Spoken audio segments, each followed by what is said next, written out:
Bom dia, irmãos, graça e paz a todos.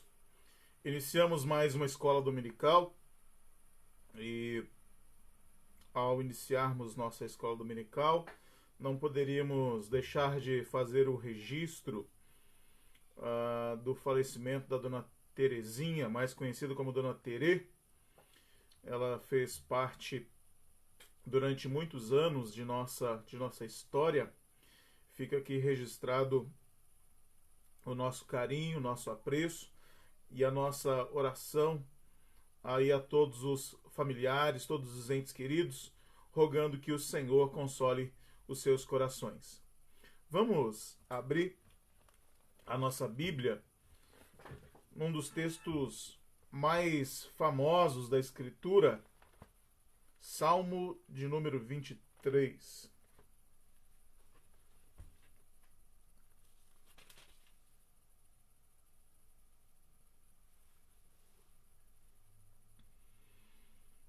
Salmo de número 23.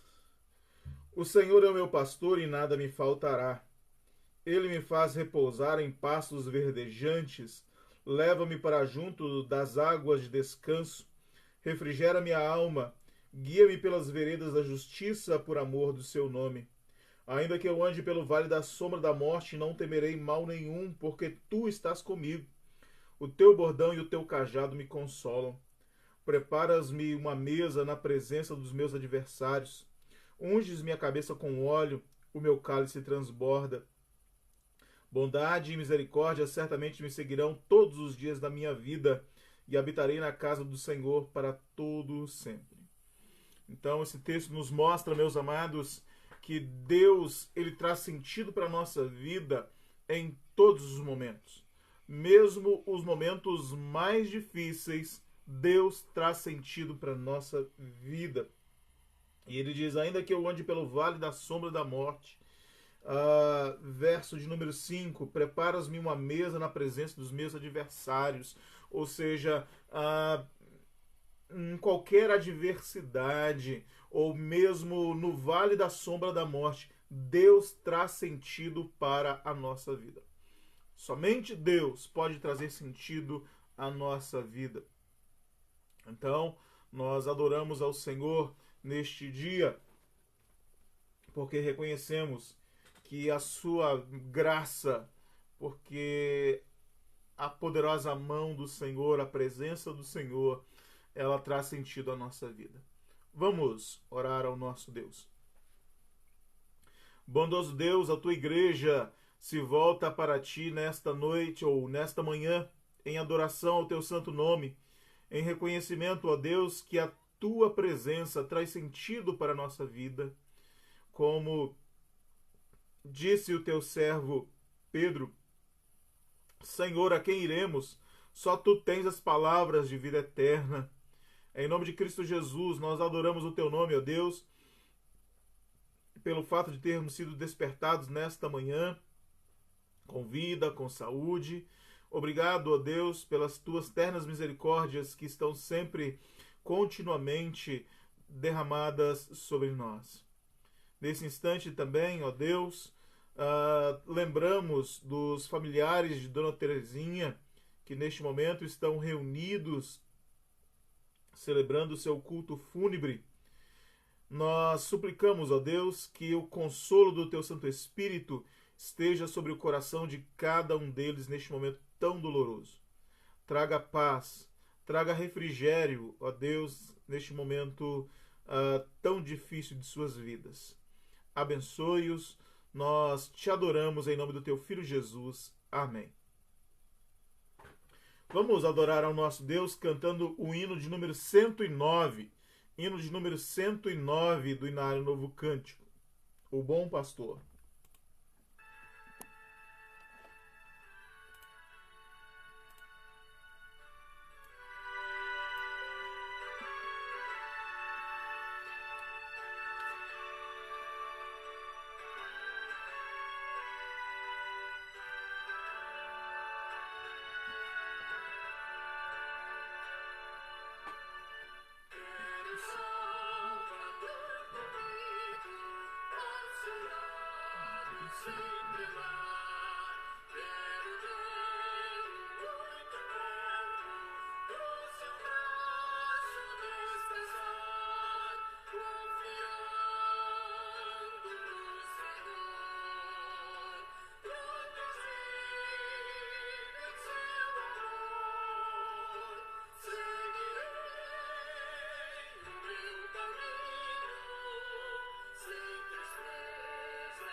De fato, como lemos no Salmo de número 23, essa música corrobora com essa lição maravilhosa.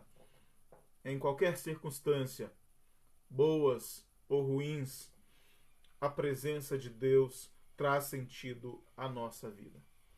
Vamos abrir a palavra do nosso Deus, Eclesiastes, capítulo 12.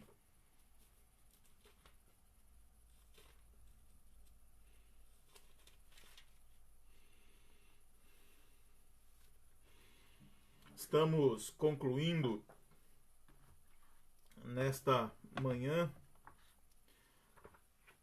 essa revista. Hoje é a lição de número 13 e na próxima semana daremos início a uma nova série de estudos. Hoje, lição de número 13, a chave para a satisfação verdadeira, ou a chave para a verdadeira satisfação. Eclesiastes capítulo 12, versos 9 a 14. O pregador, além de sábio, ainda ensinou ao povo conhecimento, e atentando e esquadrinhando, compôs muitos provérbios. Procurou o pregador achar palavras agradáveis e escrever com retidão palavras de verdade. As palavras dos sábios são como aguilhões e como pregos bem fixados, sentenças coligidas dadas pelo único pastor.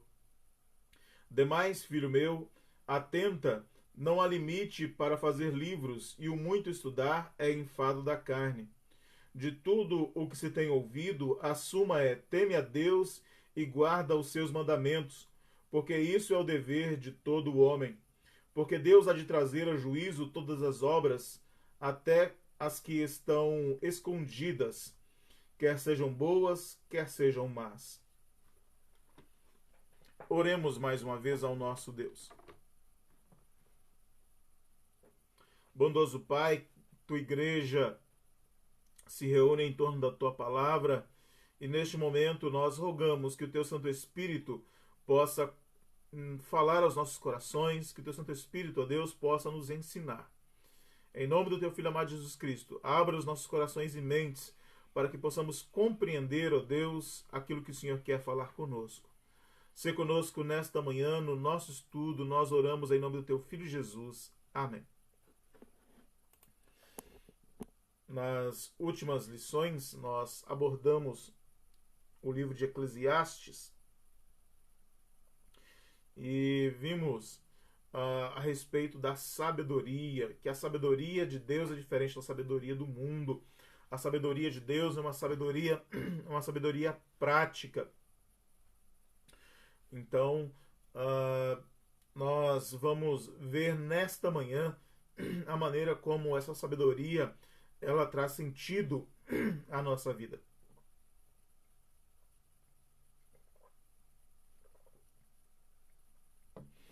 Há uma frase, um ditado popular, que diz que dinheiro não traz felicidade.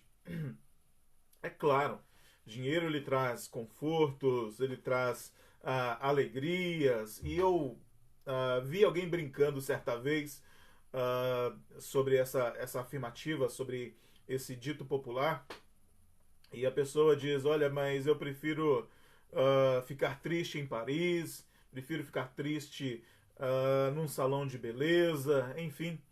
É fato que o dinheiro ele preenche certas lacunas na nossa vida. É claro que o dinheiro ele traz confortos, ele traz certo bem-estar para nós e para nossa família, mas dinheiro, ele de fato ele não traz felicidade. Tem até um amigo que diz, que brinca com essa frase, e ele diz: dinheiro não traz felicidade, compra. Mas isso certamente não é verdade. Nós que não temos uma situação, nós podemos chamar de ricos, nós temos essa questão, essa fantasia de que o dinheiro ele traz algo mais, algo maior para nós. Mas isso de fato não é verdade, porque as pessoas que alcançaram esse status, as pessoas que alcançaram ah, essa posição de ter muito dinheiro, de o dinheiro não ser problema, essas pessoas elas demonstram, e muitas delas demonstram publicamente, de que o dinheiro de fato trouxe algum bem-estar, mas eles não preencheu algo lá dentro. O dinheiro ele não trouxe aquela satisfação esperada. Os ricos, eles também têm frustrações. Eu vi certa vez uma reportagem, ou um artigo, li um artigo sobre as frustrações dos homens mais ricos do mundo, ou incluindo também alguns brasileiros. E dinheiro ele não compra amor de outra pessoa. Temos ali casos de pessoas de homens riquíssimos que se apaixonaram por uma mulher e o dinheiro não pode comprar o amor daquela pessoa. Enfim, o dinheiro ele traz bem-estar, traz confortos, mas ele não traz felicidade. E nada, nada neste mundo pode trazer esta completude. Nada neste mundo pode dar esse sentimento de satisfação ao nosso coração. Somente a graça de Deus pode fazer isso conosco. Então, dinheiro, fama e prazer, ela não traz satisfação. Eu lembro de uma apresentadora que, é claro, o auge dela já passou já há algum tempo, mas ali por volta do ano 2000, há uns 20 anos atrás, estava no auge, disputada por todos os canais de TV, tendo um programa de sucesso, e ela disse: eu cheguei ao topo e descobri que lá é vazio. Por quê? Não trouxe o sentimento de satisfação. Não trouxe aquele sentimento de completude à sua vida. Então, essa satisfação ela só pode ser encontrada na presença de Deus. E nós vemos no livro de Eclesiastes exatamente isso. Vemos Salomão, um homem muito sábio, um homem muito rico, um homem que se tinha tudo que se pode desejar. O homem mais sábio de todos os tempos. Nós temos um dos homens mais ricos de todos os tempos, porque a Bíblia diz que na época de Salomão, a prata era desprezada em Israel, de tanto ouro que havia na nação. Então, certamente, Salomão era um homem riquíssimo, um homem que tinha muita sabedoria, muita fama, famoso no mundo inteiro, casado, e nós podemos ver um livro que não está aqui nessa revista, mas casado com a mulher dos seus sonhos, com a mulher que ele amava. Mesmo assim, no período em que ele esteve afastado de Deus, a gente vê um vazio no coração dele. E Eclesiastes nos mostra isso. Ele, durante grande parte da sua vida, teve tudo o que se podia desejar: dinheiro, sabedoria, fama. Salomão ele teve 1000 mulheres, e dentre essas 1000 mulheres, a mulher que ele realmente amava. E nada disso trouxe satisfação ao seu coração. E no final do livro ele revela que encontrou de fato essa satisfação. Como? Andando na presença de Deus, voltando para a presença de Deus. Somente Deus trouxe essa satisfação ao coração de Salomão. E o primeiro tópico da nossa lição aí nos fala o propósito legítimo do pregador. Os versos 9 a 10. Então nós vemos aqui Eclesiastes capítulo 12, versos 9 a 10.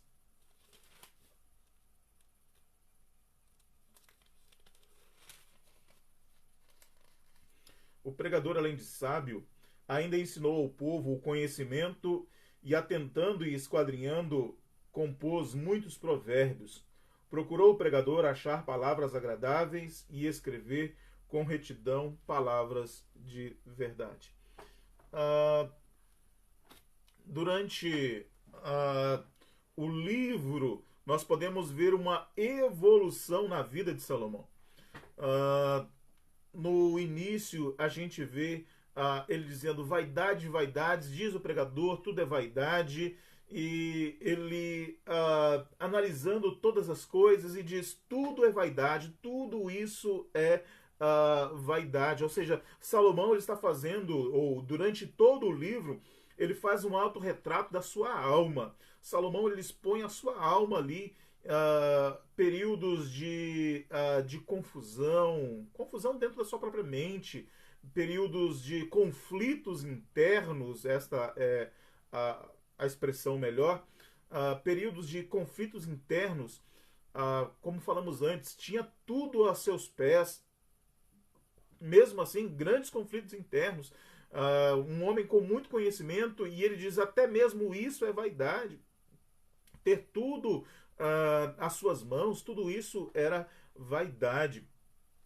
E nós vemos aqui no final do livro um Salomão diferente daquele Salomão que nós vimos em momentos anteriores do livro.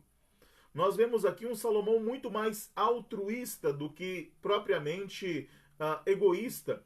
Ou seja, durante grande parte de sua vida ele pensou no seu conhecimento, ele pensou somente em si, em agregar algo para si, em buscar prazeres, porque vimos que de fato durante a sua vida ele casou aí, ou ele teve mais de 1000 mulheres. Ele construiu e fez tudo aquilo que a sua alma desejou, ele fez. E agora, no final do livro, o que vemos? Salomão, ele não pensando em si, aquele Salomão egoísta dá lugar agora a um Salomão altruísta. Ele agora está pensando no próximo. Olha, eu adquiri todo esse conhecimento, eu vou compartilhar todo esse conhecimento. Então nós vemos ele aqui preocupado em escolher palavras para ensinar o seu próximo, diferente daquele Salomão egoísta que nós vemos antes. Então, meus amados irmãos, quando a graça de Deus ela invade a nossa vida, quando a graça de Deus transforma a nossa vida, é impossível permanecermos da mesma forma. A graça de Deus transforma o nosso coração. A graça de Deus transforma a nossa vida. A graça de Deus transforma as nossas prioridades. As nossas prioridades. Salomão, que antes era alguém extremamente egoísta, agora, alcançado pela graça de Deus, se torna alguém altruísta. A Bíblia nos dá inúmeros outros exemplos, e talvez o maior exemplo que nós temos, até mesmo no Novo Testamento, seja o exemplo de Zaqueu. Zaqueu era um publicano, ou seja, alguém que cobrava impostos, alguém corrupto, alguém que extorquia o seu próprio povo, alguém que roubava o seu próprio povo em benefício próprio. No momento em que Jesus esteve em sua casa, no momento em que a graça de Deus adentrou o seu coração, ele foi transformado. E ele diz para Jesus: olha, eu resolvo dar hoje metade dos meus bens aos pobres, e se eu roubei alguém, eu vou restituir 4 vezes mais. Perceba, até encontrar-se com Jesus, até o momento em que a graça de Deus esteve fora de sua vida, que a graça de Deus esteve fora do seu coração, Zaqueu era alguém corrupto, era alguém egoísta, era alguém que pensava somente em si, naquilo que era seu. Mas a partir do momento em que a graça entra no seu coração, a partir do momento em que a graça transforma a sua vida, Zaqueu se torna alguém altruísta. Alguém que pensa no próximo, alguém que pensa além do seu círculo. E nós não podemos julgar aí Zaqueu ou até mesmo Salomão, porque isso faz parte da nossa natureza caída. Já percebeu que as primeiras palavras, das primeiras palavras que as crianças aprendem a falar, dentre elas estão eu, meu, são pronomes possessivos? Algumas das primeiras palavras que nós aprendemos a falar são pronomes possessivos, ou seja, aquilo que indica posse, daquilo que indica que aquilo que é nosso. Nós, como seres humanos, somos afetados pelo pecado, claro, sim, o pecado ele nos afeta em todas as áreas da nossa vida, mas algo que é quase que generalizado é o fato de sermos egoístas. Pensamos primeiramente em nós, primeiramente em nossa família, primeiramente no nosso círculo social. E a graça de Deus nos leva a pensar além do nosso terreno. A graça de Deus nos leva a pensar além daquilo que é nosso, que é particular. Então, meus amados irmãos, que possamos demonstrar isso a cada dia, que possamos, como servos de Deus, possamos refletir esta graça sendo altruístas. O livro, ele continua, verso de número 12, ou verso de número 11, perdão. As palavras dos sábios são como aguilhões, e como pregos bem fixados, as sentenças coligidas pelo único pastor. Então, o tópico da lição aqui é a fonte de autoridade do pregador. E o verso 11, ele nos fala das Escrituras como palavra de Deus. As Escrituras, elas são palavra de Deus? Com certeza. Mas elas são escritas por homens. Veja, as palavras dos sábios são como aguilhões. A palavra de Deus, ela foi escrita por homens, sim. E nós vemos que as suas impressões, o seu conhecimento, tudo isso foi empregado no registro da palavra de Deus. Pedro, ele diz que Paulo ele tem uma forma de escrever de difícil entendimento.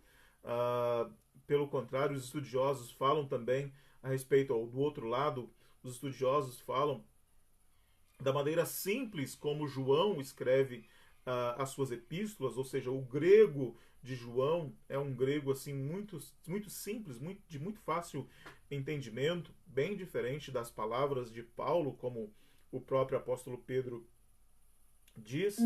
Então, cada escritor bíblico tem a sua particularidade registrada ali no seu livro. Amós, ele escreve de maneira simples também, era um homem do campo, era um boieiro e um colhedor de sicômoros. Como um homem simples, a sua escrita também é uma escrita simples. Então, cada escritor bíblico, ao registrar, ao fazer o registro, ele deixou ali também as suas impressões, ele deixou ali a sua, como poderíamos dizer, a sua marca, as suas marcas pessoais também estão ali. Não apenas em Eclesiastes, mas em toda a Bíblia, nós vemos que os escritores bíblicos, eles deixaram suas marcas ali. 2 Pedro, capítulo 1, verso 21, Pedro ele diz: porque nunca jamais qualquer profecia foi dada por vontade humana. Entretanto, homens santos falaram da parte de Deus, movidos pelo Espírito Santo. Então, homens santos escreveram, homens santos registraram a palavra de Deus. E isso se deu de várias formas. Deus falou àqueles homens que registrassem, ou Deus tocou no coração deles para que eles registrassem. Enfim, ah, o, o modo de inspiração foi diverso, mas enfim, nós cremos que todos esses homens foram de fato inspirados por Deus, mas a sua característica, a sua maneira de escrever ficou eternizada aí na palavra de Deus. Por exemplo, Lucas ele não esteve pessoalmente com o Senhor Jesus. Ele não esteve, ele não andou pessoalmente com o Senhor Jesus, mas Lucas ele esteve com Pedro.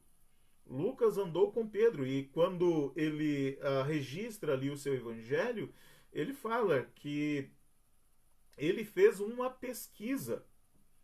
Para escrever o seu evangelho, Lucas fez uma pesquisa, ou seja, ele andou com Pedro, ele conversou com Pedro, Pedro lhe contou o evangelho, certamente ele sentou com Maria, Maria lhe contou toda a história de como o anjo apareceu, do nascimento de Cristo. Certamente Lucas esteve ali com todos os apóstolos e fez uma pesquisa. Lucas era um pesquisador. Lucas,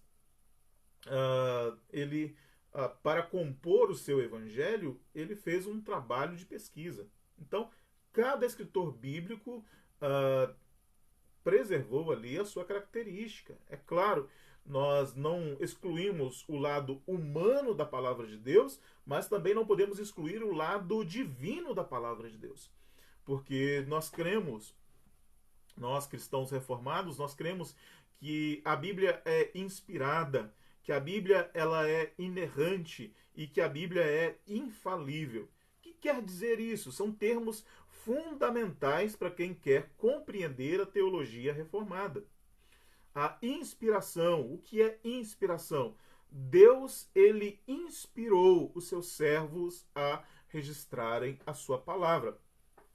E há algumas teorias a respeito de como Deus teria feito isso, mas eu particularmente creio na inspiração dinâmica. O que quer dizer isso? Deus não chegou ao ouvido de alguém e disse, olha, ou no ouvido de todos os autores bíblicos e disse, olha, senta aí e escreve isso. Porque Paulo, por exemplo, Paulo ele não escreveu pessoalmente nenhuma de suas epístolas. Aparentemente, ele tinha problema sério de visão e ele sempre tinha alguém, ele ditava e essa pessoa sempre escrevia as suas epístolas. Mas as escrituras não são dessa forma. Deus orientou, ou de maneira consciente ou inconsciente, aqueles homens para que eles registrassem o que estava acontecendo ao seu redor. Em alguns momentos Deus falou para o seu povo, escreve isto, registra. Ou em outros momentos, por exemplo, Davi escreveu salmos maravilhosos e, é claro, é tão inspirado quanto aquilo que Deus disse para Moisés. Olha, Moisés, escreve isso.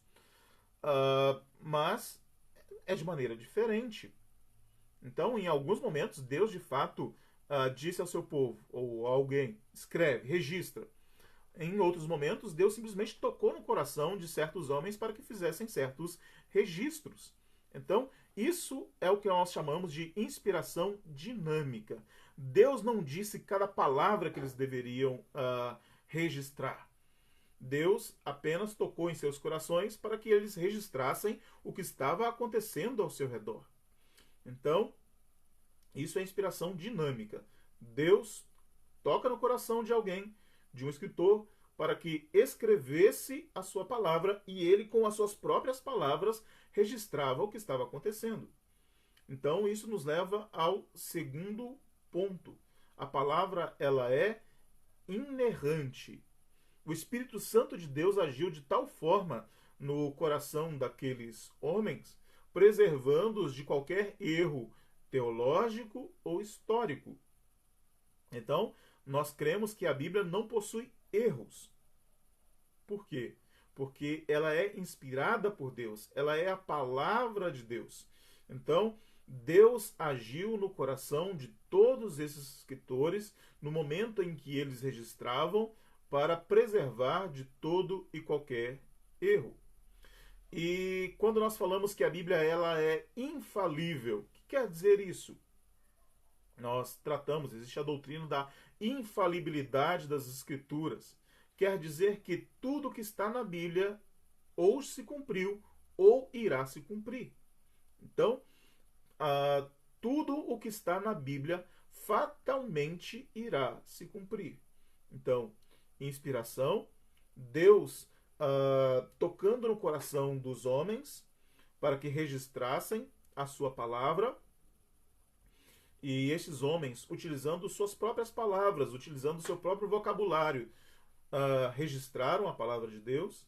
Nós temos aí a inerrância, o Espírito Santo agindo no coração desses homens, preservando-os de qualquer erro, para que a Escritura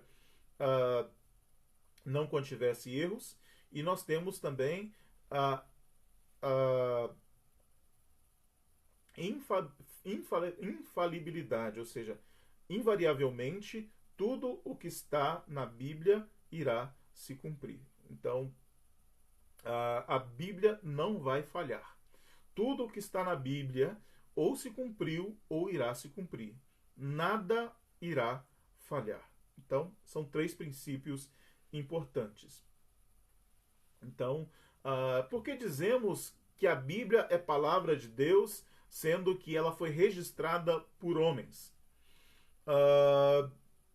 A Bíblia, sim, foi registrada por homens, mas foi Deus quem ordenou, foi Deus quem inspirou a sua palavra. Por exemplo, já citamos aqui o exemplo de Paulo, por exemplo. Paulo não escreveu nenhuma de suas epístolas. Pessoalmente, ele não escreveu.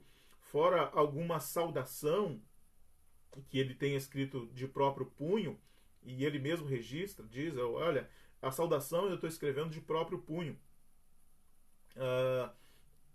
É indiscutível que aquelas são as epístolas de Paulo, embora ele não tenha escrito pessoalmente, a mão dele não tenha escrito.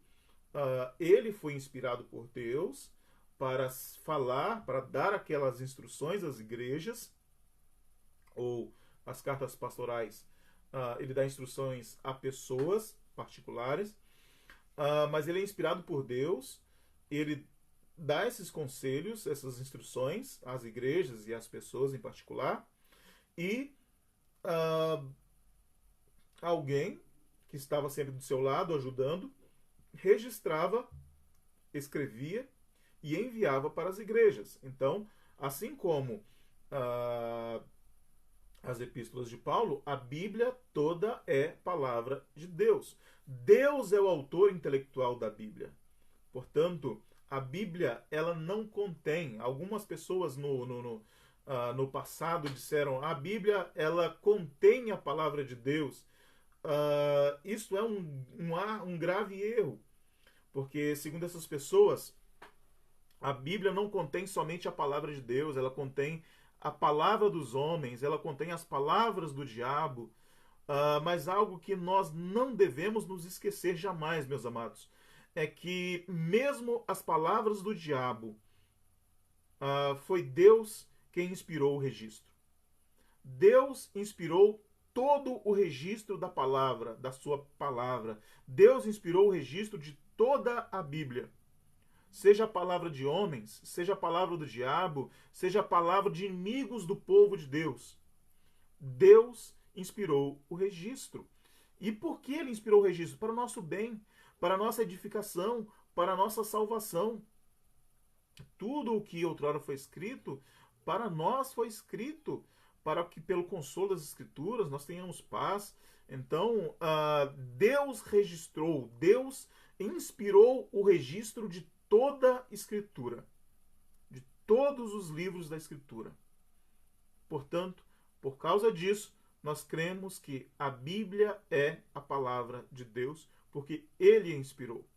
Foi escrita por homens? Sim, foi escrita por homens, mas inspirada por Deus. Salomão, Isso nos leva ao terceiro tópico da nossa lição. Salomão, ele fala a respeito do dever de todo homem, verso de número 13. De tudo que se tem ouvido, a suma é: teme a Deus e guarda os seus mandamentos, porque isso é o dever de todo homem. Isso nos mostra, ou esse dever de todo homem, ele tem dois aspectos interessantes: o temor e a obediência. E não devemos pensar em temor e obediência como duas coisas distintas. Temor e obediência são os dois lados de uma mesma moeda. E eu, particularmente, penso que temor e obediência são duas coisas, a obediência ela é consequência do temor. Sem temor não existe obediência. Obediência é o fruto direto do temor. E quando nós pensamos a respeito de temor, não devemos pensar em algo como medo. Temor é mais do que medo.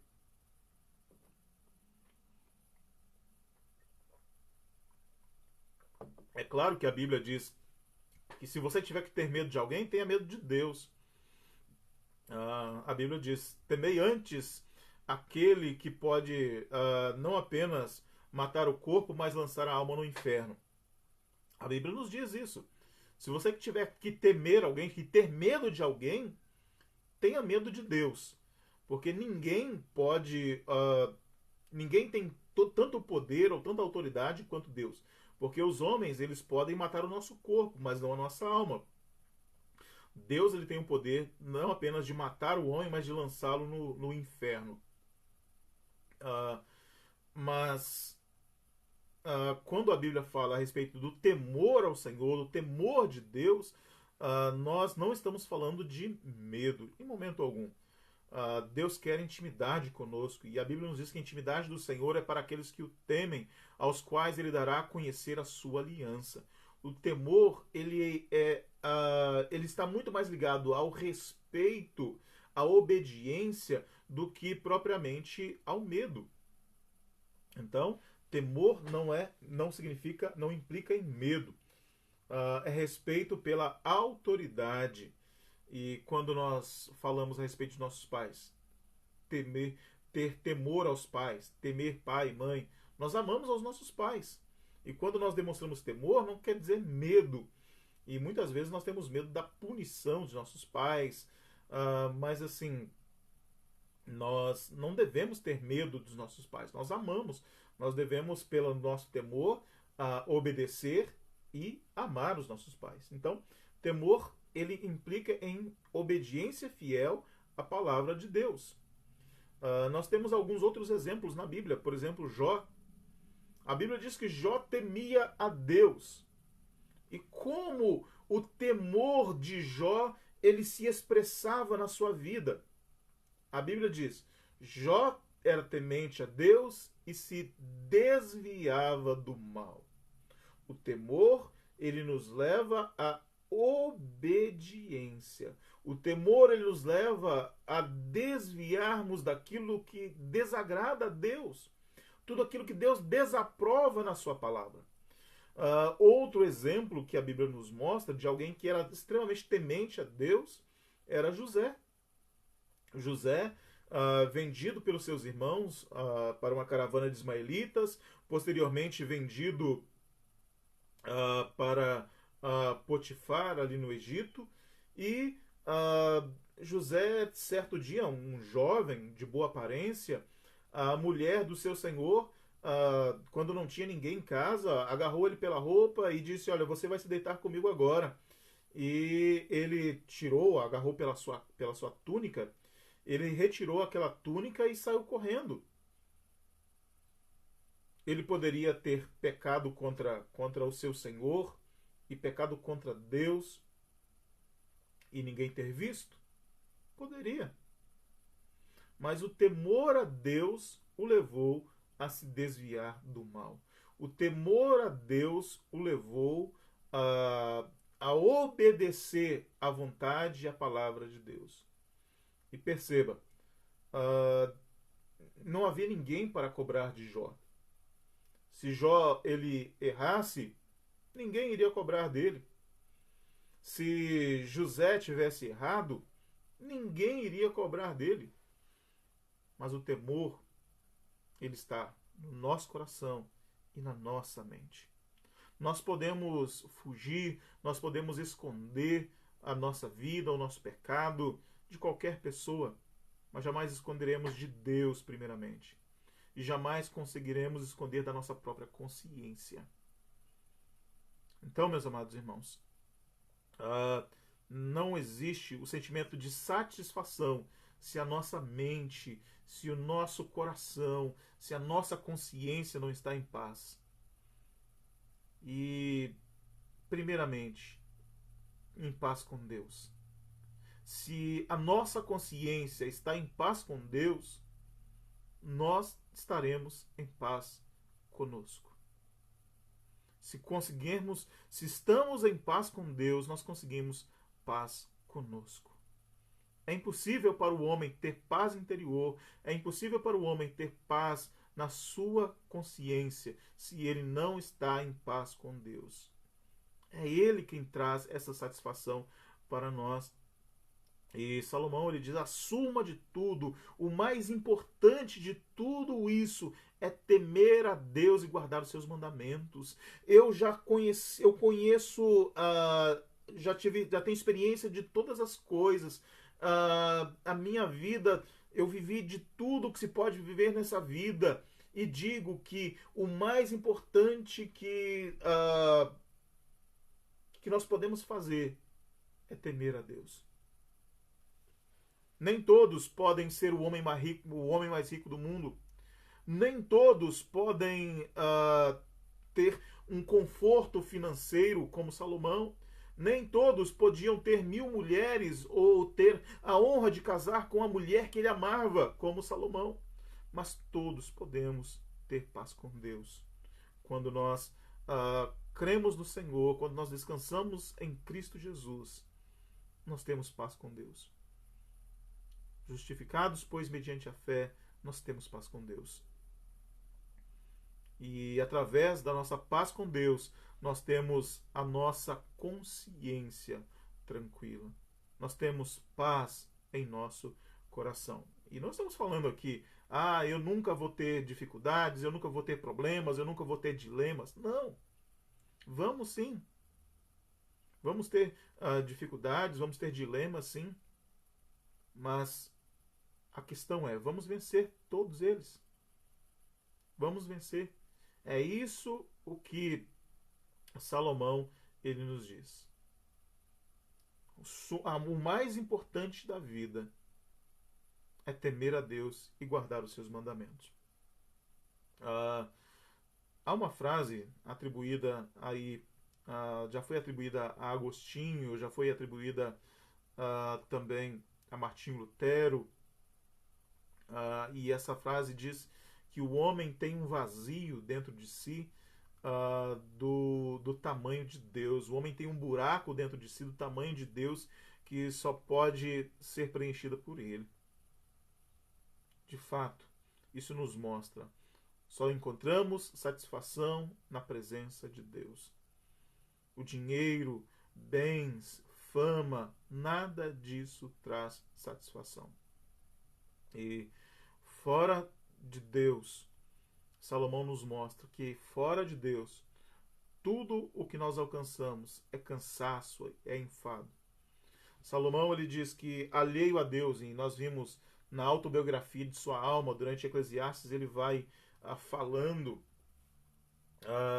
fora de Deus, ele considerou o conhecimento, a sabedoria, o trabalho, a fama, a riqueza, tudo isso como vaidade e correr atrás do vento.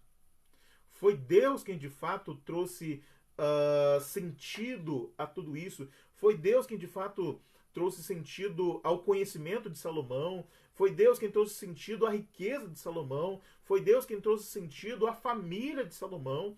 Foi Deus quem trouxe sentido, até mesmo a fama, o conhecimento de Salomão. Então, alheio a Deus, fora Deus, tudo que o homem pode fazer é vaidade e correr atrás do vento.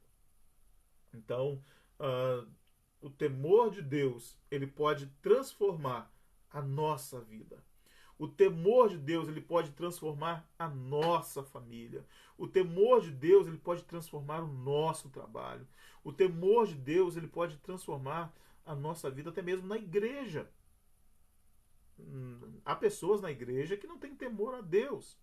Então, o que traz sentido à nossa adoração, o que traz sentido à nossa família, o que traz sentido ao nosso trabalho, temor de Deus, o temor ao Senhor.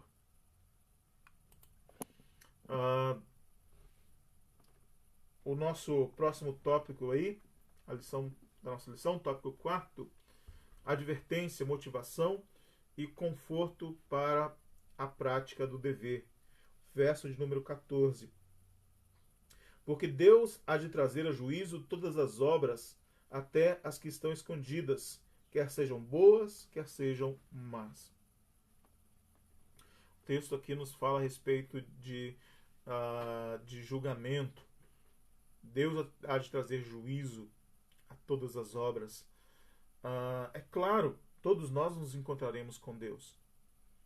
Todos nós prestaremos contas. E a Bíblia diz que nós prestaremos contas de cada palavra frívola que nós proferimos.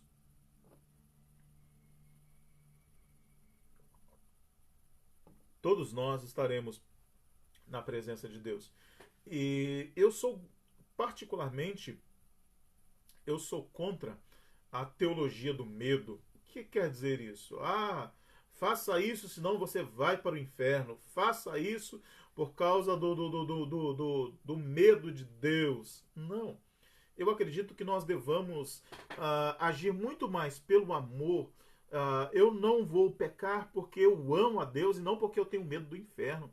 Eu vou à igreja não porque eu tenho medo de ir para o inferno, mas porque eu amo a Deus. Eu vou ajudar o meu próximo não porque eu tenho medo ou porque ajudando o meu próximo eu vou aplacar a ira de Deus. Não. Eu amo a Deus e vou expressar o meu amor a Deus amando o meu próximo, ajudando o meu próximo. Então eu particularmente sou contra essa teologia do medo. Mas o fato é que minha opinião ela não exclui o fato de que um dia todos nós compareceremos diante de Deus.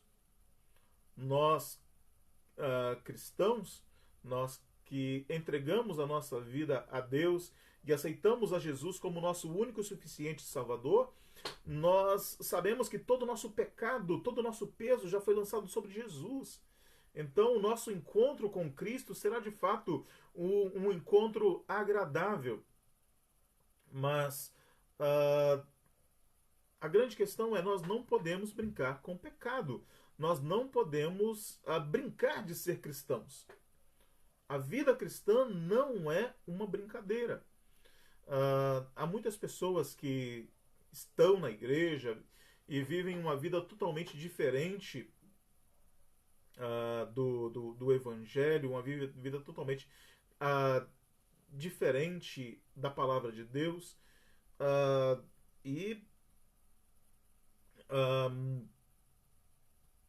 Deus, ele sempre traz à luz o pecado. Me lembro de uma vez um diácono da igreja, de uma igreja, alguém me contou essa história, eu particularmente não presenciei, mas um diácono da igreja, ele tinha casos extraconjugais e ele frequentava prostíbulos. E certa vez ele estava indo num prostíbulo e justamente naquele dia uma emissora de TV estava fazendo uma reportagem e a placa do carro dele foi em rede nacional. ele assumiu o seu pecado e disse: foi a melhor coisa que aconteceu na minha vida. Então, não no sentido de que não no sentido de que ele não se arrependeu, pelo contrário, ele se arrependeu do seu pecado, foi disciplinado e disse: se o meu pecado não tivesse sido exposto, eu teria continuado no pecado ali. Então ele se arrependeu do seu pecado e agradeceu pelo fato de que dele ter aparecido em rede nacional. O seu pecado foi exposto em rede nacional. Enfim, perceba. Mas nós não somos santos para mostrar para os outros que nós somos santos. Nós servimos a Deus não para mostrar para os outros que nós servimos a Deus. Muitas vezes o que nós fazemos não é visto nem pela igreja, nem pelas pessoas que estão ao nosso redor. É por isso que Paulo fala: sede firmes e inabaláveis e sempre abundantes na obra do Senhor, sabendo que no Senhor o vosso trabalho não é vão. Muitas vezes as pessoas que estão ao nosso redor não reconhecem o nosso trabalho e nem sequer ficam sabendo disso. Muitas vezes a igreja não reconhece o seu trabalho. Sim, pode acontecer. Mas saiba que Deus ele sempre vê. Seja para o bem ou seja para o mal, Deus sempre vê o nosso trabalho. Quer estejamos fazendo certo, quer estejamos fazendo errado, Deus sempre vê o que estamos fazendo. Então, o meu incentivo para você, a minha palavra para você nesta manhã é: sirva a Deus com integridade. Sirva a Deus não para que os outros vejam, mas sirva ao Senhor de coração. Não com medo do inferno, não. Vamos dar contas a Deus? Sim. Mas o nosso pecado já foi lançado sobre Cristo Jesus. Então, adoremos ao Senhor. Adoremos ao nosso Deus. Na certeza de que os nossos pecados já foram lançados sobre Cristo Jesus. O que Deus iria requerer de nós, Ele já requereu do seu Filho Jesus na cruz. Todo o sofrimento decorrente do nosso pecado foi lançado sobre Jesus. É claro que nós colhemos a consequência dos nossos erros, o que é diferente. Davi adulterou. E Deus disse: seu pecado foi perdoado, mas você vai sofrer a consequência dos seus pecados, você vai sofrer a consequência dos seus erros. Então, Deus levou sobre si os nossos pecados, mas a consequência dos nossos erros nós levamos. Mas sirva a Deus, ama a Deus, trabalhe para Deus, não no sentido de ser visto ou de pagar pelo seu pecado. Não. Cristo já pagou pelos nossos pecados. Hoje nós trabalhamos para Deus por amor, não para alcançar a vida eterna. A vida eterna já nos alcançou através de Jesus. Então, viva uma vida santa para a glória de Deus. Concluindo aí a nossa lição, o pecado, ao final de sua obra, aponta a chave para se alcançar a satisfação o pregador, ao final de sua obra, aponta a chave para se alcançar a satisfação que dá sentido à vida. Ao que parece, ele, durante algum tempo, havia perdido de vista tal chave. Por isso, sua vida se transformou em frustração e desespero. A chave para a satisfação está no temor a Deus e na obediência aos seus mandamentos. Temer a Deus e guardar os seus mandamentos são ações sinônimas. Uma ação implica na outra. Os mandamentos do Senhor são encontrados em sua palavra, a Bíblia.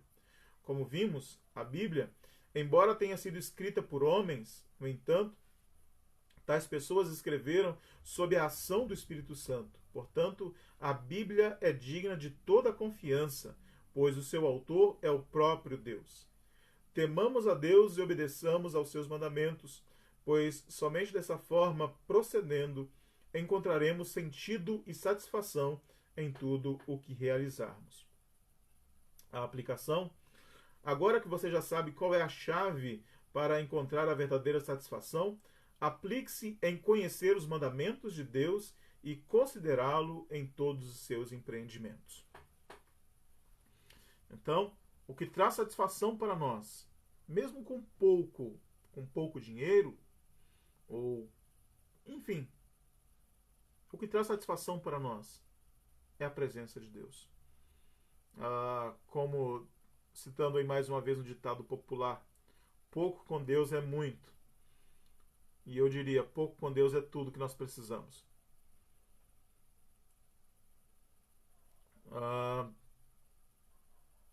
Pouco com Deus há satisfação.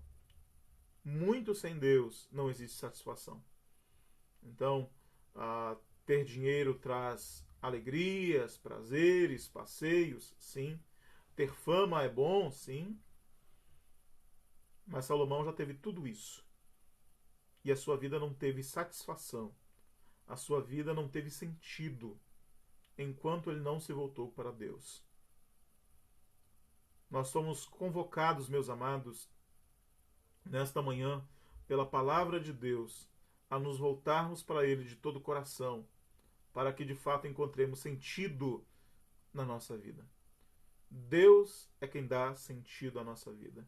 Conhecimento, sabedoria, fama, dinheiro,